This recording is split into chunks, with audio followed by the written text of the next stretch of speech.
monetary policy is also a process, I would say, or through which central banks attempt to change money supply to influence economic growth and inflation. तो monetary policy क्या है?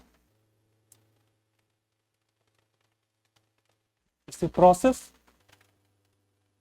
through which central bank bracket RBI attempts to change money supply to influence economic growth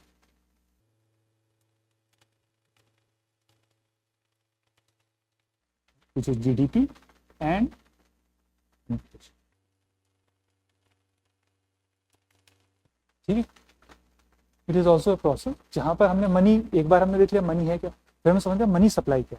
अब money supply को क्यों change कर रही है RBI? क्योंकि हमें इकोनॉमिक ग्रोथ और इन्फ्लेशन इन दोनों को चेंज कर, ये प्रोसेस। ठीक है, अब मैं आप लोगों को पहले समझाऊंगा एक्सपेंशनरी मॉनेटरी पॉलिसी और फिर समझाऊंगा कॉन्टेक्स्ट। अब आप लोग इतने अच्छे टाइम में हैं कि इसी वीक में मॉनेटरी पॉलिसी रिव्यू कमेटी की मीटिंग हुई और मैं चाहूंगा कि आप उस दिन का न्यूज़पेपर बड़े अच्छे, उसके अगले दिन का न्यूज़पेपर बड़े ध्यान से। ठीक, हो सकता है कि इस पॉलिसी मीटिंग में इंटरेस्ट रेट ये बोल रहे हैं तो हम जब प्राइमरी रेपो रेट की बात करें, ठीक है, प्राइमरी रेट, या हो सकता है इसमें ना हो तो अगले में तो होना नहीं। ठीक है, तो अगले 6 महीने में ये आपको होता हुआ दिखेगा। ठीक, अब हम चलते हैं एक्सपेंशनरी मॉनेटरी पॉलिसी कब की जाती है और उसमें किया क्या जाता है। ठीक है, हम ये ठीक है, तो मैं पहले समझा दूं। देखो, जब भी मैंने आपको बताया ना इस यूपीएससी एग्जामिनेशन में जो भी वर्ड्स है ना उसको आप बहुत ध्यान से समझिए और उनको अपना दोस्त बनाइए। जितना आप वर्ड्स को प्रिसाइसली पढ़ेंगे, उनका मीनिंग समझने की कोशिश करेंगे, आपके कंफ्यूजन कम। एक्सपेंशनरी, हम जानते हैं एक्सपेंशन का मतलब क्या होता है, इंक्रीज, ज्योग्राफी में भी पढ़ा है, बढ़ना। ठीक है, तो एक्सपेंशनरी का मतलब क्या होगा? मनी सप्लाई को बढ़ा।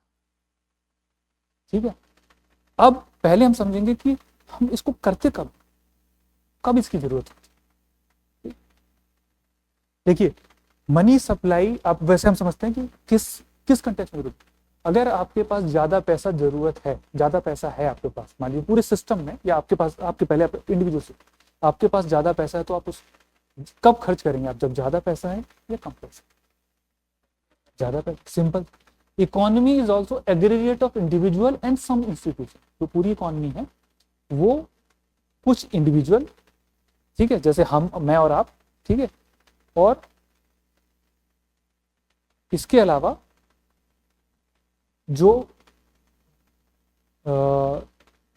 इंस्टीट्यूशन है, इंस्टीट्यूशन बोले तो ऑर्गेनाइजेशन जैसे गवर्नमेंट है, फिर सेंट्रल बैंक है, ठीक है, इसके अलावा भी जो कंपनीज हैं उनका एग्रीगेट है। ठीक है, तो जो इकोनॉमिक्स के लॉ हमारे ऊपर अप्लाई होते हैं, कब हम स्पेंड करेंगे? जब हमारे पास पैसा, जब हमारे पास कम होगा तो क्या होगा? नहीं करेंगे, खर्चा तो नहीं करेंगे। सेव कर पाए या ना कर पाए वो अलग चीज़ है, मान लीजिए एसेंशियल चीज़ों पे खर्चा करना, बट हम ज़्यादा खर्चा तो नहीं करेंगे। एक्सपेंशन में क्या है? जो मनी की सप्लाई है, यानी जो क्वांटिटी है वो बढ़ रही है। बढ़ाना कब चाहेंगे हम? जब लोग खर्च नहीं करें।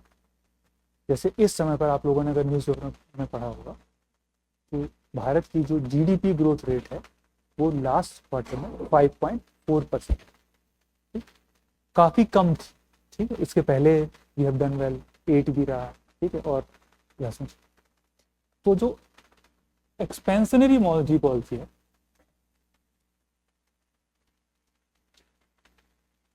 एक्सपेंशनरी, ये क्या करती है? ये मनी सप्लाई को बढ़ा, it increases money supply.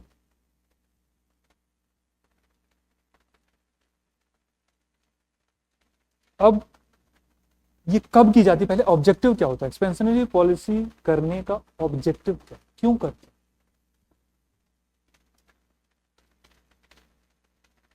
Objective is increase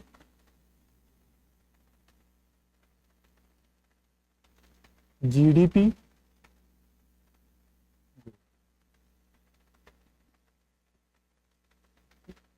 अब हम पहले समझेंगे होता कैसे, उसके बाद हम समझेंगे कि एग्जैक्ट फिर करेंगे कैसे। ठीक है, अब ये इंक्रीज जीडीपी, जीडीपी ग्रोथ कैसे इंक्रीज होगी? जीडीपी आप लोग सब लोग जानते हैं, जीडीपी क्या है? सी प्लस आई प्लस जी प्लस एन एक्स। ठीक, इसमें सी क्या है, आई क्या है? इन्वेस्टमेंट। अब हम समझेंगे कि मनी सप्लाई कंजम्पशन को कैसे चेंज करें। ठीक है, कंजम्पशन में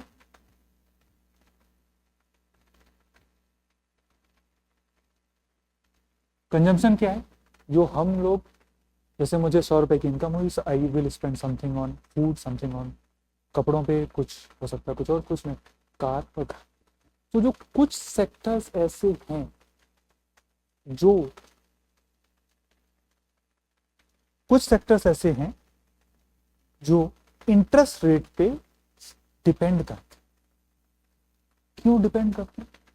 क्योंकि उन पे जो खर्चा होता है वो बहुत ज़्यादा होता है कंपेरेटिवली। सोचिए, अगर आप इंडिया में मान लीजिए बहुत सारे स्टेट में, जैसे मतलब दिल्ली की पर कैपिटा इनकम ज़्यादा है, I know specially for MP, तो पर कैपिटा यानी हर इंडिविजुअल की इनकम वहाँ पर लगभग 1.5 से 1.5 लाख के ऊपर थी, अभी हो सकता है 2 लाख रुपए का।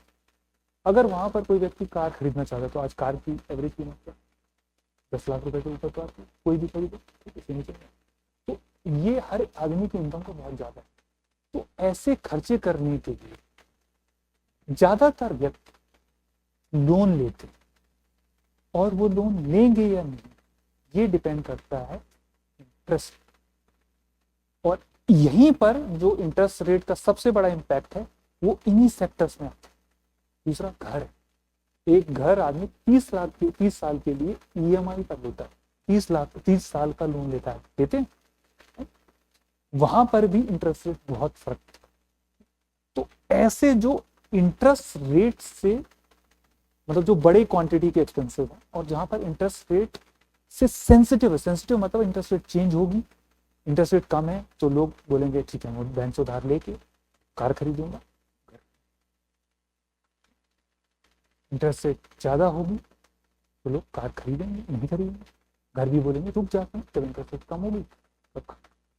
तो ऐसे सेक्टर्स में कंजम्पशन इंटरेस्ट रेट पर बहुत ज़्यादा डिपेंड, और जब इसीलिए जब हम इंटरेस्ट रेट चेंज करेंगे तो इन सेक्टर पे फर्क पड़ेगा। अब जब मनी सप्लाई को बढ़ाया जाएगा, जब मनी सप्लाई, देखिए मनी सप्लाई और इंटरेस्ट रेट का रिलेशन कैसा है, जो हम सिंपल हमने पढ़ा था, डिमांड और सप्लाई।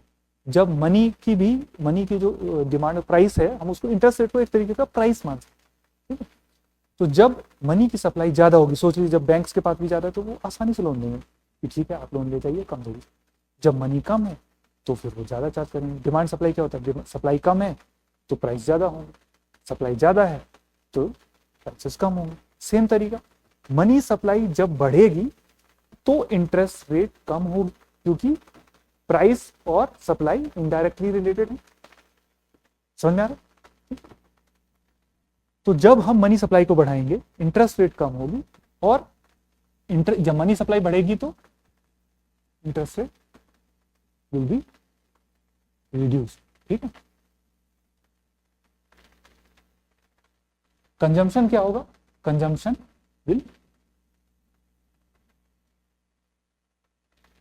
स्पेशली हम लिख लेते हैं एग्जाम्पल कार हाउस। तो एक कंपोनेंट बढ़ने लगा, इससे सी तो बढ़ने लगा। ठीक है, हमें बढ़ाना क्या था, जीडीपी को, सी बढ़ने लगा।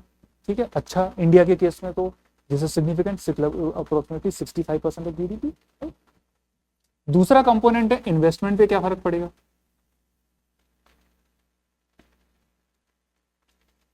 इन्वेस्टमेंट पे क्या पड़ेगा, मान लीजिए एक ऑर्गेनाइजेशन है, एक कंपनी है, वो एक प्रोजेक्ट में इन्वेस्ट करना चाहती है जिसमें उनको रिटर्न मिलेगा 10%, और बैंक उनको लोन दे रहा है 10%, तो क्या वो प्रोजेक्ट करेंगे? नहीं करेंगे। 10% तो उधार लिया, 10% पैसा बना, फायदा ही नहीं हुआ कुछ। ये तो वैसे हो गया, मतलब काम कर रहे हैं लेकिन आउटपुट कुछ निकल नहीं रहा। लेकिन मान लीजिए इंटरेस्ट रेट कम होती है, ठीक है, और जो उन्हें लोन मिलता है 5%, तो क्या वो कंपनियां वो प्रोजेक्ट करेगी? कर लेगी। क्यों? मान लीजिए ये तो 2% है, और 2% और 2000 करोड़ का प्रोजेक्ट, ठीक, तो 2000 करोड़ पे 2% तो बहुत होता है, उतने में ऑर्गेनाइजेशन वो प्रोजेक्ट कर सकती। तो हमने क्या किया, जब हमने इंटरेस्ट रेट को कम किया, यानी कि मनी सप्लाई को बढ़ाया, इंटरेस्ट रेट भी कम, तो इन्वेस्टमेंट भी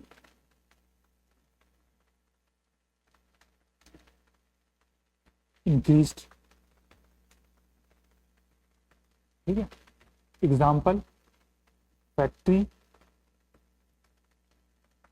पावर प्लांट बोल सकते हैं। तो अब हमारा आई भी बढ़ने लगा, समझा? तो इस तरीके से मनी सप्लाई के बढ़ने से सी और आई दोनों बढ़े, तो हमारा जीडीपी बढ़े। ठीक है, और आप लोग जिस समय पर हैं अभी जो टाइम है, हमारी जो जीडीपी ग्रोथ डिक्लाइन करेगी, इसीलिए सेंट्रल बैंक इंटरेस्ट रेट को कम करेगा। This will happen probably this week, और मे बी इन 6 मंथ के अंदर, तो I believe it will happen. तो आप ये पढ़ेंगे भी, ठीक है, और वो करने का प्रेसाइज रीजन जीडीपी ग्रोथ का कम होना है। ठीक है, क्योंकि हमारे जीडीपी तो ग्रोथ करती है, it's not that we grow, we grow but it is higher और लोअर, ये चेंज होता है। ठीक है, तो ये होता है। अब हमने समझ लिया करते क्यों है, क्यों करते हैं, क्योंकि हमें जीडीपी ग्रोथ को बढ़ा, ये हमारे करने का रीजन। अब हम देखेंगे कि ये किया कैसे जाता है। ठीक है, हमने मॉनेटरी पॉलिसी के उसमें क्वांटिटेटिव, क्वालिटेटिव, दो तरीके के कई टूल देखे। ठीक, हमारे पास टूल्स क्या क्या है मॉनेटरी पॉलिसी के? हमने देखा था कुछ क्वांटिटेटिव टूल्स हैं और कुछ क्वालिटेटिव। ठीक है, इसमें आपका था सीआरआर, एसएलआर, रेपो रेट, ठीक है, रिवर्स रेपो भी आ जाएगा, और एक था ओपन मार्केट ऑपरेशन।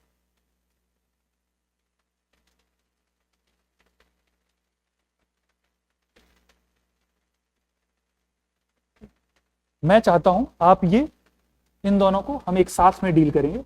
मैं चाहता हूं ये तीन पे फोकस करें। ज्यादातर जो एक्टिविटी होती है, जो मॉनेटरी पॉलिसी की इफेक्टिवनेस होती है, वो इन तीन के बेसिस पे आती है। ठीक है, ये जो सीआरआर एसएलआर को हम एक साथ में बोल सकते हैं रिजर्व रिक्वायरमेंट बोल सकते हैं, क्योंकि ठीक है रिजर्व रिक्वायरमेंट भी हम बोल सकते हैं। ठीक है, ठीक है, वरना वो भी नहीं देखना तो सीआरआर एसएलआर, ठीक है, रेपो रेट, ओपन मार्केट, ये तीन पे फोकस करना है। बाकी बाकी टर्म हमने पढ़े हुए थे। ठीक है, मोरल सुएसन और वो बाकी चीजें बहुत ज्यादा वो मतलब they are not very effective. ठीक है, ये तीन ही मेन काम करते हैं। अब हम देखेंगे ठीक कैसे होता है मनी सप्लाई कैसे होता है। ठीक है, इफ सीआरआर एंड और, ठीक है, एंड और दोनों को भी चेंज किया जा सकता है, एक को भी चेंज किया जा सकता है। ठीक है, दोनों को एक साथ चेंज करना, किसी एक को चेंज करना। ठीक है, हम दोनों को डील कर सकते हैं एक साथ में। They are of this, they are almost have similar kind of. If you increase this, ठीक है, इफ यू इंक्रीज दिस, ठीक, let me just for a minute talk about decrease. If you, क्योंकि हम बात कर रहे थे इस डिक्रीज,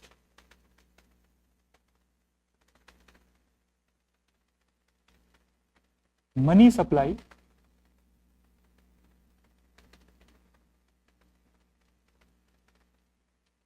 अब ये कैसे होगा, क्योंकि हर 100 रुपए की डिपॉजिट, आप सोचिए, सिंप्लीफाई कर लेते हैं, हर 100 रुपए की डिपॉजिट में अगर ये मान लीजिए ये दोनों मिला के एक समय पे था 22%, मैं इसको 2% कम करके 20% कर सकता हूँ फॉर ए मोमेंट अज्यूम। तो पहले 100 रुपए के डिपॉजिट में से 88 ही लोन पे दिए जा सकते, अब सॉरी 78 ही लोन पे दिया सकते, अब 80 दिया जाता। समझ में आ गया? तो इस तरीके से मनी सप्लाई बढ़ गई। एग्जांपल लिख लेते हैं, अगर डिपॉजिट है, let's say let's be right, deposit is 100 rupees, ठीक है, तो ये पहले कितना चला जाएगा 22 चला जाएगा और यहाँ पे जाएगा 20, राइट। let's say यहाँ पर 100 रुपये डिपॉजिट लिख लेते हैं, ये डिपॉजिट दोनों जगह लिख लेते हैं, ठीक है, इतना माइनस होके हमारे पास 70 और लोन के लिए, और यहाँ पे कितना हमारा 2 रुपए एक्स्ट्रा, ये 2 रुपए मनी सप्लाई को, क्यों? क्योंकि ये तो एक बार हुआ, मनी मल्टीप्लायर क्या करेगा, इसको कई टाइम्स बढ़ाएगा, ठीक है। तो इस तरीके से मनी सप्लाई बढ़ी, और जब मनी सप्लाई बढ़ी तो मनी बिकेम चीप, ठीक है, मतलब मनी सप्लाई बढ़ गई तो इंटरेस्ट रेट कम हुई, इंटरेस्ट रेट कम हुई, कंजम्पशन बढ़ा, कंजम्पशन से फिर या फिर इन्वेस्टमेंट बढ़ा, और दोनों से जीडीपी बढ़ी। मॉनेटरी सप्लाई क्यों करते हैं? ऑब्जेक्टिव इकोनॉमिक ग्रोथ को, ठीक है, एक ये हो गया, एक इस तरीके से हम कर सकते हैं, सीआरआर को हमने कम किया। दूसरा तरीका क्या है मनी सप्लाई को बढ़ाने का? हमने रेपो रेट कम कर दिया। अब रेपो रेट आप लोगों को पता है वह रेट है जिस पर बैंक आरबीआई से लोन लेते हैं, ठीक है, तो बैंक आरबीआई से लेते हैं फिर हमें देते हैं, तो बैंक को जिस रेट पे लोन मिलेगा उसके ऊपर ही हमें मिलेगा, क्योंकि बैंक के भी अपने खर्चे को रिकवर करेंगे कुछ तो प्रॉफिट। तो जो रेपो रेट को जब उन्होंने कम किया तो बैंक की रेट कम हुई, बैंक ने क्या किया, उस रेट अपनी भी इंटरेस्ट रेट को कम कर लिया। तो अब मुझे मान लीजिए वो 1% से कम होती है, तो पहले मुझे 9% पे लोन मिल रहा था, अब मुझे 8% पे मिल रहा है। तो हो सकता है मैं पहले लोन लेने के तैयार नहीं था, अब मैं तैयार। इस तरीके से जो मनी सप्लाई है, क्योंकि मोर पीपल बोरो, मनी सप्लाई बढ़ जाती है, कंजम्पशन बढ़ जाता है या फिर इन्वेस्टमेंट बढ़ जाता है, ठीक है। समझ में आ रहा है? नहीं आ रहा तो मुझे फिर बताइए, ठीक है। क्या हो रहा है यहाँ पर? रेपो रेट वह रेट है जिस पर बैंक आरबीआई से उधार, अगर वो रेट कम होती है तो बैंक के लिए रेट कम हुई, और फिर बैंक ने जो कस्टमर को रेट कम वो कम हुआ। तो इस तरीके से ये आपकी money supply increased, and then you would have impact of the money multiplier, everything, एक इंडिविजुअल को मिलेगा, कई इंडिविजुअल को मिलेगा, इस तरीके से ये प्रोसेस गोज। तीसरा एक और तरीका है मनी की सप्लाई को बढ़ाने। ये क्लियर है या नहीं क्लियर है तो मुझे बताओ, ठीक है, समझ में आ रहा है एवरीवन? समझ में? एक और तरीका, मैंने क्या बोला था, 3 इंस्ट्रूमेंट इंपॉर्टेंट है, एक सीआरआर SLR तो साथ में लिख लिया, दूसरा रेपो रेट लिख लिया, तीसरा है open market operation.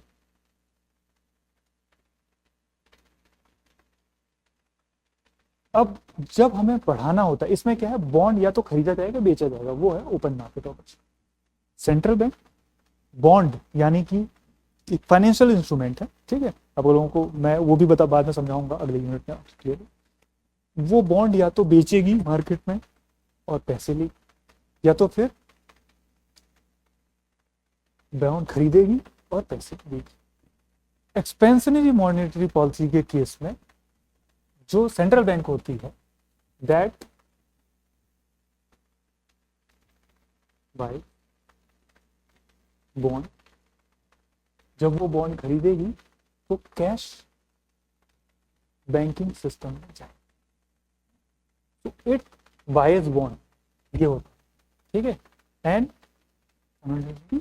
Cash will be, जो होता है कैश इंक्रीजेज इन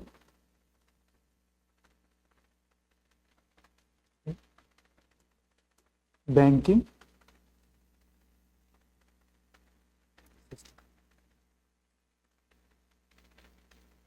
क्लियर है? बॉन्ड दे दिया, मतलब सॉरी, बॉन्ड खरीद लिया और उसके बदले में कैश दी, फिर यहां पर मनी सप्लाई बढ़ जाती। ठीक, and once again it has the similar. अब मैं आपको बता देता हूं, ये जो आपने 3 पढ़े पिछले 1 महीने में, दिसंबर और उसमें सेंट्रल बैंक ऑलरेडी ये कर चुका है। ये 4.5 से 4% आ चुका। आप पढ़ेंगे तो आपको समझ में आएगा। और इसने परसेंट चेंज होने से आपको पता है कितना इंपैक्ट हुआ था? मैं बता रहा हूँ, सिर्फ आप क्वांटम जानिए। 4.5 पे 5 करने से 1 लाख करोड़, कितना आप।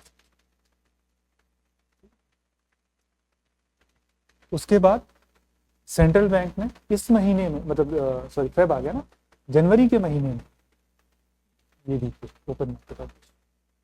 ठीक है, आप सर्च करेंगे open market operation by RBI. ठीक है, देखिएगा, it will see no interesting. अब आप पढ़ लोगे उसका ज़्यादा ध्यान रखोगे, ओपन मार्केट ऑपरेशन भी किया। ठीक है, नाउ 7 तारीख को लोग ये देख रहे होंगे कि ये होता है। ठीक, तो एक्सपेंशनरी मॉनेटरी पॉलिसी, हम एक उसको समराइज कर लेते हैं। एक्सपेंशनरी मॉनेटरी पॉलिसी क्या क्या हो सकता है इसमें? CRR, SLR, cut. ठीक है, मैंने ऐसा कर लिया, आप इसको कट लिख लीजिए। ठीक है, इसको कट बोलते हैं, डिक्री कट ही लिख लीजिए, whatever you want to, it is reduced. ठीक है, रेपो रेट रिड्यूस्ड। ठीक है, और ओपन मार्केट ऑपरेशन में बाय, ये तीनों मनी सप्लाई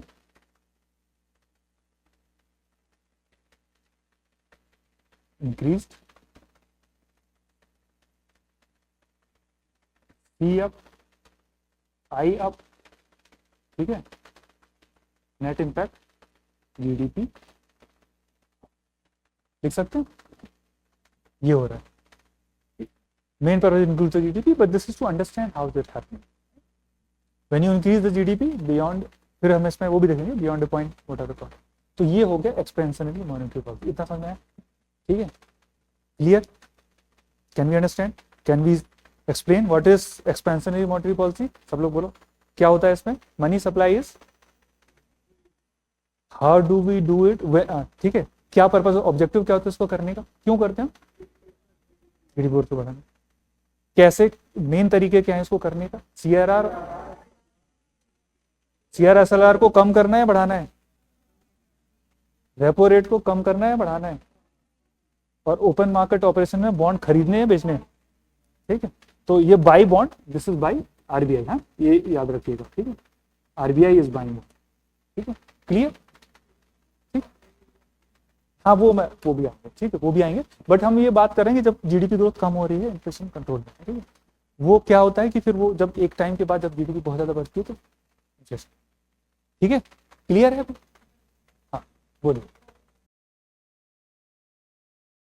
हाँ, वो भी चेंज होता रहता है। ठीक है, वही चीज देखो, मेन जो टूल है आरबीआई के पास, वो repo rate is the most effective tool. ठीक है, it is also widely used. तो उसका पे जो इंटरेस्ट रेट है वो चेंज होती रहती है, एंड दैट गोज ऑन। जैसे कोविड के टाइम पे वो 4%। ठीक है, क्यों? क्योंकि कोविड में क्या हो रहा था, इनिशियली जैसे स्टार्ट हो रहा तो कोई बाहर नहीं जा रहा, जीडीपी डिक्लाइन, तो सेंट्रल बैंक ने उसको कम किया था। ठीक है, they cut it from 5.15 something to 4%। Now it is 6.5%।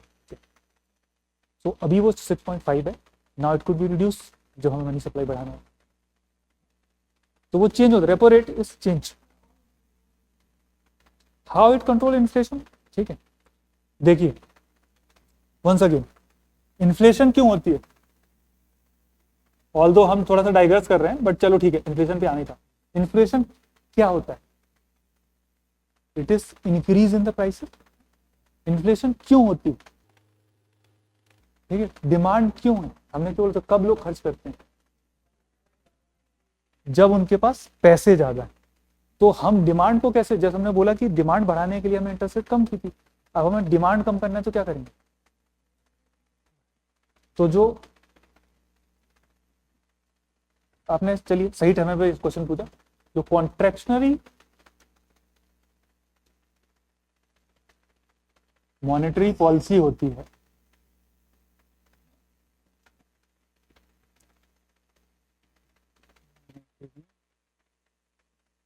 Policy, इसका ऑब्जेक्टिव क्या होता है? रिड्यूस इन्फ्लेशन, ये इसका ऑब्जेक्टिव, ये इसको परस्यू कर रहा है। क्या करना चाहता है? इन्फ्लेशन को कम। अब इन्फ्लेशन कम क्यों है? इन्फ्लेशन है ज्यादा है, मतलब डिमांड ज्यादा है। डिमांड मतलब बोले तो उसका जीडीपी ग्रोथ रेट ज्यादा लोग खरीद कर, क्यों कर रहे हैं? क्योंकि पैसे ज्यादा। तो हम वो पैसे की सप्लाई को कॉन्ट्रैक्ट मतलब कम करना, ठीक है, हम उसको कॉन्ट्रैक्ट करना चाहते हैं। जब हम मनी सप्लाई को कॉन्ट्रैक्ट करेंगे तो हमने क्या बोला था कि लोग क्या नहीं करेंगे, लोग घर नहीं खरीदेंगे, कार नहीं खरीदेंगे, ठीक है, और उसका फिर बाद में भी इम्पैक्ट होता है, क्योंकि जो आज जिस आदमी के मान लीजिए फैक्ट्री में और वर्कर एम्प्लॉय होंगे तो और लोग वो भी खर्चा करेंगे, ठीक है, तो उसका मल्टीपल इम्पैक्ट होता है, मल्टीपल टाइम्स ऐसे इम्पैक्ट होता है। दूसरा क्या होगा, जो कंपनी फैक्ट्री लगा रही थी, क्यों हो सकता है, मान लो स्टील की डिमांड ज्यादा क्यों है? क्योंकि जैसे कंपनी पावर प्लांट बना रही, कंपनी दूसरी कंपनी एक रोड बना रही, सीमेंट उसमें यूज कर रही है, फिर एक कंपनी है पावर प्लांट लगा रही है तो उसमें कंक्रीट सीमेंट सब कुछ चाहिए।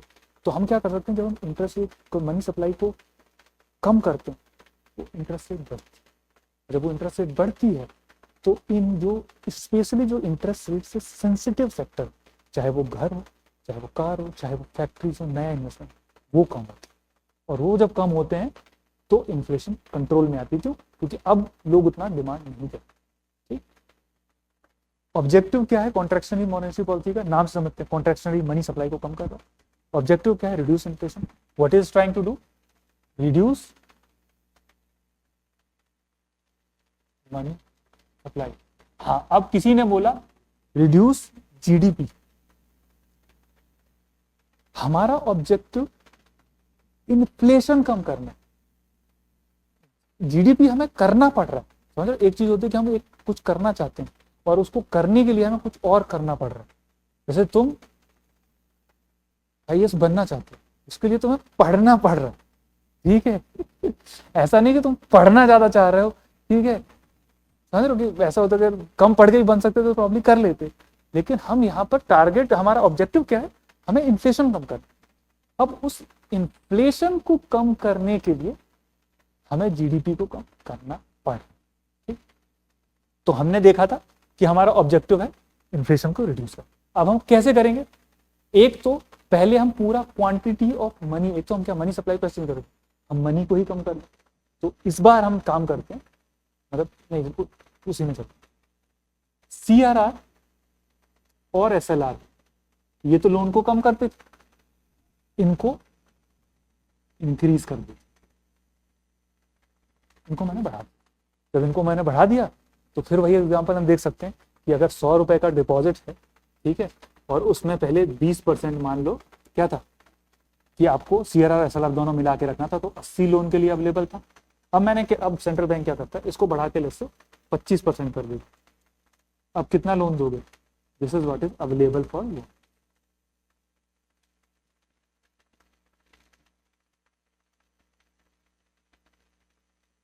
क्लियर है?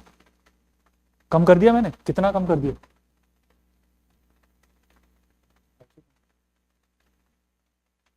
लोन नहीं जाएगा, ठीक है। जो मनी सप्लाई जो क्रिएट हो रही थी, मैंने उसको 5 से कम कर दिया, और इसका इम्पैक्ट क्या होगा? मल्टीपल्स। क्यों? क्योंकि मनी मल्टीप्लायर है, बढ़ने में भी काम करता है और कम करने में भी काम करता है, ठीक। एक तो मैंने ये कहा, ठीक है, मनी सप्लाई कम हो गई। दूसरा मैंने क्या किया, रेपो रेट इंक्रीज, ठीक है, यानी interest rate for everyone increase, ठीक है, इंटरेस्ट रेट इंक्रीजेस। क्या इंपैक्ट पड़ा? कंजम्पशन, इन्वेस्टमेंट, ठीक है। क्या था हमारा? C प्लस आई प्लस जी प्लस एन एक्स, ये था जीडीपी, ये रिड्यूस हो जाएगा। एग्जाम्पल लिख लेते हैं फिर से ताकि कंफ्यूजन ना हो। कार एंड हाउस, ये भी reduce. Example factory etcetera, power plant, वो ये दोनों कम हो गए। तो हमने ये दोनों जो कंपोनेंट थे, इन दोनों को हमने जब हमने कम किया, डिमांड कम हुई, डिमांड कम हुई तो इन्फ्लेशन कंट्रोल में, ठीक है। ऑब्जेक्टिव क्या था? इन्फ्लेशन को कम करना, उसके लिए हमें जीडीपी को कम करना, ठीक है। नहीं समझ में आ रहा तो मुझे बिल्कुल। तीसरा क्या है? Open market operation. इस बार क्या करेंगे? सेल बॉन्ड, ठीक है। कौन कर रहा है? आरबीआई कर रहा है, ठीक है। और कैश कम हो जाएगा बैंकिंग सिस्टम से, बॉन्ड दे दिया बैंकिंग सिस्टम से, ठीक। और this will reduce money supply and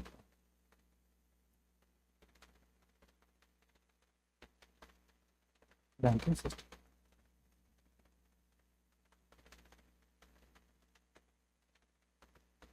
तो ये मनी सप्लाई को कम करते हैं, मनी सप्लाई कम होगी तो इन्फ्लेशन कंट्रोल।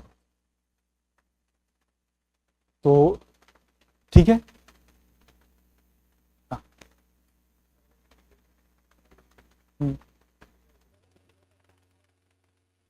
हाँ देखो, नॉर्मली क्या होता है, जब इन्फ्लेशन ज़्यादा होगी तो जीडीपी ग्रोथ रेट ज़्यादा होगी नॉर्मली।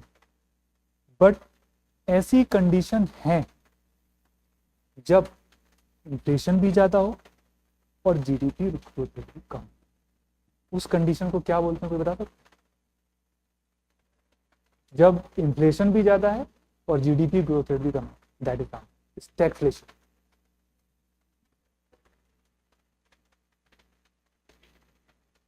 हाँ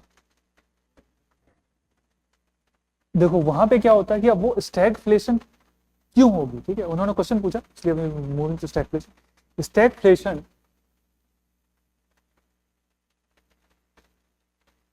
इज हाई इन्फ्लेशन,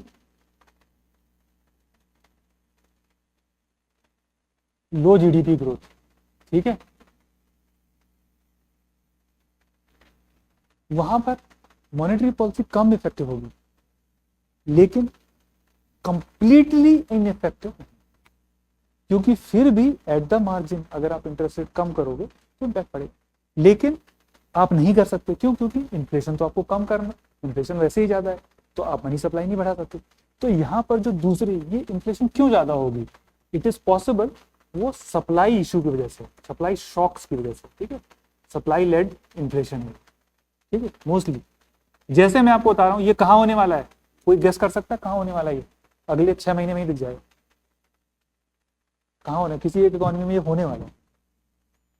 आप लोग यूएस, क्यों? क्योंकि ट्रम्प इंक्रीज कर रहे हैं टैरिफ। जब टैरिफ बढ़ेंगे इन्फ्लेशन बढ़ेगी, क्यों? क्योंकि टैरिफ लगाओगे तो आपके ही सिटीजन ज्यादा देंगे, कंज्यूम कम करेंगे, तो इन्फ्लेशन भी बढ़ रहा है, जीडीपी ग्रोथ रेट भी कम। एग्जैक्टली इसमें अब सेंट्रल बैंक वहां पर एग्जैक्टली यही हो रहा है। 6 महीने पहले तक हम ये सारे लोग ये मानते थे कि यूएस में इंटरेस्ट रेट कम, आज वो कोई नहीं, क्योंकि ट्रम्प के जीतने के बाद उन्होंने बोला टैरिफ बढ़ाएंगे, तो उसकी वजह से जो सारी जो यूएस में कैलकुलेशन थी चेंज हो गई है। तो अब यूएस में इन्फ्लेशन बढ़ेगी और जीडीपी ग्रोथ रेट कम होगी, ठीक। Very good question. ऐसे जब भी ना समझ में ऐसे ही बोल देगा। टैरिफ का मतलब होता है, देखो टैरिफ तो कई तरीके हो सकते हैं, पर यहाँ पे हम जिस टैरिफ की बात कर रहे हैं that is tariff on imported goods. Tariff on imported good मतलब है it is a duty on imported good. यानी मान लो हमारे कंट्री में हम कुछ इंपोर्ट करते हैं और वो पोर्ट प्लेस से मुंबई में वो सामान आता है 100 रुपए का, ठीक है। ये नहीं देखते हम, यूएस का ही देखते हैं, क्योंकि ऐसे चल ही रहा है ना, तो आपको अच्छे से समझ में आएगा, न्यूज में भी फॉलो करोगे, ठीक है। आपको पता है ये कनाडा है, ठीक है,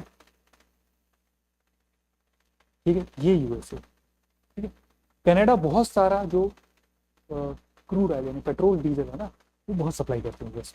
एक्चुअली उनका 70% वहाँ से, 50% से ज़्यादा वहाँ से आता है। ये मान लीजिए यहाँ पर आता है 100 रुपए का। अब ट्रंप ने बोला है कि वो 25% टैरिफ लगाएंगे, यानी अगर वो बॉर्डर पर 100 रुपए का था तो उस पर 25 रुपए की ड्यूटी लगेगी और वो सीधे यूएस बॉर्डर में आते ही 125 का हो जाएगा। तो it is a duty on imported goods which need to be paid. Ultimately वो सिटीजन ही देते हैं, क्योंकि मान किसी ने भी दे दिया तो वो आपसे फिर रिकवर करेंगे, प्राइस बढ़ा। तो it is a duty on imported goods tariff, ठीक। तो सर्टेन परसेंटेज, आप लोग न्यूज में जाके पढ़िएगा, ट्रम्प ने बोला कि कनाडा से 25% लगा दिया उन्होंने, ठीक है, मैक्सिको पे 25% लगा दिया, ठीक है, 25% यहाँ पे भी लगा दिया उन्होंने। यहाँ से क्या होता है, बहुत सारे कार के कंपोनेंट वगैरह ना बहुत बन के जाते हैं, ठीक है, बहुत से मतलब जो कार के इंजन वगैरह यहाँ से बन के जाते हैं, फिर यहाँ पे कार कंपनी को असेंबल करते हैं, फिर यूएस में। तो ये टैरिफ, तो ये स्टैगफ्लेशन के बारे में आए, और इस तरीके से हम करंट न्यूज़ पे आ गए कि कैसे जो ट्रम्प टैरिफ लगा रहे हैं उसका इम्पैक्ट क्या बनने वाला है, हाई इन्फ्लेशन होने वाली वहाँ पे। बताइए और कोई प्रश्न? Anything Shreen, you are able to understand? कुछ भी हो तो मुझे बताओ, ठीक है। तो ये था हमारा एक्सपेंशनरी मॉनेटरी पॉलिसी और कॉन्ट्रैक्शनरी मॉनेटरी पॉलिसी, ठीक है। It is a very important concept. इसमें 3 जो मेन टूल मैंने आपको बताया, आप उन पे ही ध्यान रखिएगा। ओपन मार्केट ऑपरेशन में बॉन्ड बेचा खरीदा जाता है, तो कौन सा ये होता है ये आपको समझना होगा, क्योंकि ये भी आपको एक कंफ्यूज करने के लिए क्वेश्चन बन सकता है कि एक्सपेंशनरी में ओपन मार्केट ऑपरेशन में RBI will by bond, contractionary में इट विल, ठीक। It could B one question. दूसरा क्वेश्चन हो सकता है रेपो रेट बढ़ाएंगे या घटाएंगे, ठीक है, इस पर भी क्वेश्चन बनता है। और सीएलआर एसएलआर कट करने और इंक्रीज करने पे क्या करते हैं। All 3 can be asked and unless you understand you can make a mistake, ठीक है। तो हम तीनों को समझ लिया हमने मनी सप्लाई पे। ऐसे ही हम बन सकते एक्सपेंशन, ऐसे कॉन्ट्रैक्शनरी का बन जाएगा, ठीक है, कि ये आपका ये तीनों को हमने बढ़ा दिया, मनी सप्लाई कम हो गई, ठीक है, बना ही देता हूँ, ठीक है। कॉन्ट्रैक्शनरी का क्या था, एक ही जगह समराइज कर लेते हैं। यहाँ पे था CRR SLR increase, repo rate increase, OMO, यहाँ पे होगा आपका sell bond. How will it impact money supply decreases, C will decrease, I will decrease, ठीक है। हमारे क्या था C plus I plus G plus NX, right. यहाँ पे GDP will decrease। क्लियर है, ठीक है।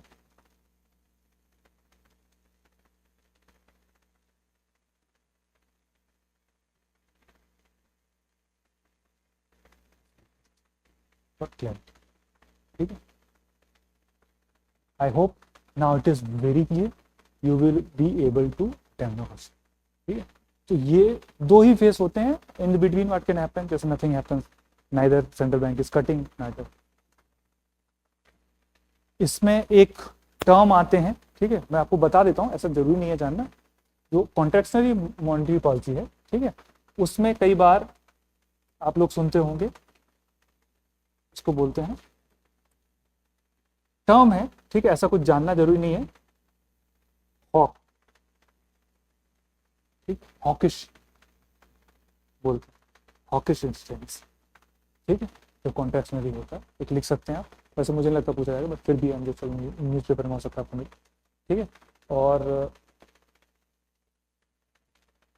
एक्सपेंशनरी में यहाँ पे बोलते हैं डॉविश